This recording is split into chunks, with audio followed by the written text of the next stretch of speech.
Welcome to a new series called How to Make. In this series I'll be demonstrating how to build a whole variety of things, mostly to do with ACF and Gmod, or even the two combined. If you guys do have any suggestions, feel free to leave them in the chat and I'll try and make a video on how to build it for you. For now, in this video, I'm going to teach you guys about 3 different types of wire gimbals. The first type is we use a wire laser pointer receiver and we can guide the gimbal with that. The second type is we spawn a chair and a pod controller. You can guide the gimbal with your eye angles and set it while sitting in the chair. That's good for guiding weapons whilst in vehicles. The next one is getting a gimbal to point towards a player that is typed on the screen. So let's get started with the first type of gimbal. It's really easy. Literally just get the on value of the gimbal, wire that to the active of the laser pointer, and get the target vector to the POS vector of the laser pointer receiver as well.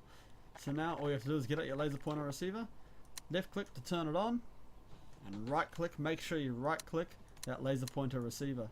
If you don't right click that, then your gimbal will not know where you're pointing at. Now keep in mind, well, no matter what entity you aim at or if it's anything, your gimbal will always try and face at your laser pointer. So if it's touching the plate, your gimbal will face the plate. If you're facing over there towards that building, it will face that. If you're aiming at itself, it'll aim at your laser pointer receiver. So if you're touching it, it'll look towards you. So if you have a gun on it, make sure you don't touch it or it will face you and shoot you in the head. And always keep in mind not to unfreeze them. If you unfreeze them, they'll do this sort of rubbish. And you kind of can guide them, but they just do stupid shit on their own. So just keep them frozen, make sure they're frozen. Moving on to our next type of gimbal, get rid of that. We'll start off by getting a chair. Any chair, doesn't matter. Okay. And we'll get a pod controller to go along with the chair.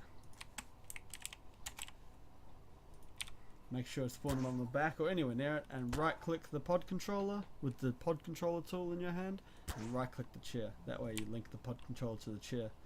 A good way to make sure you've done this correctly is get in the chair. If the pod controller goes green, you've done it correctly. So now we literally just wire up on the wire gimbal to active on the pod controller and target vector to aim POS vector. And now if we get in the chair, we can aim the gimbal. Again, when aiming this gimbal, try not to look at itself or it will flick back and hit you in the head. You can enable crosshairs on your pod controller by enabling crosshairs. Left click that and then wire those to active on the pod controller itself.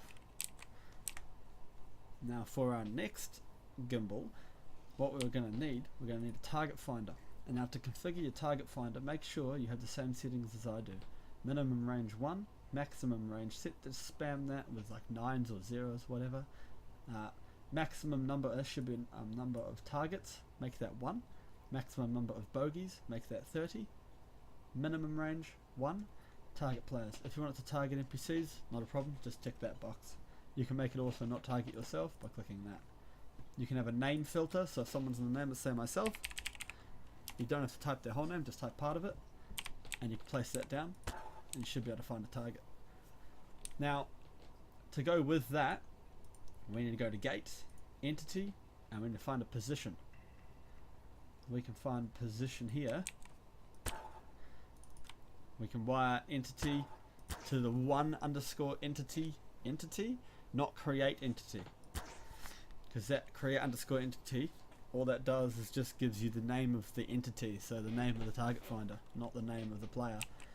And we wire target vector to the out vector of the position gate, and we need something to turn it on. We can wire that to 1, so it's 1 if the target's found. So now that will track me, and if you do want to output the player's name and also select new targets, get out a button, toggle, it can be whatever you want, and we can choose the model of the button, that doesn't matter either.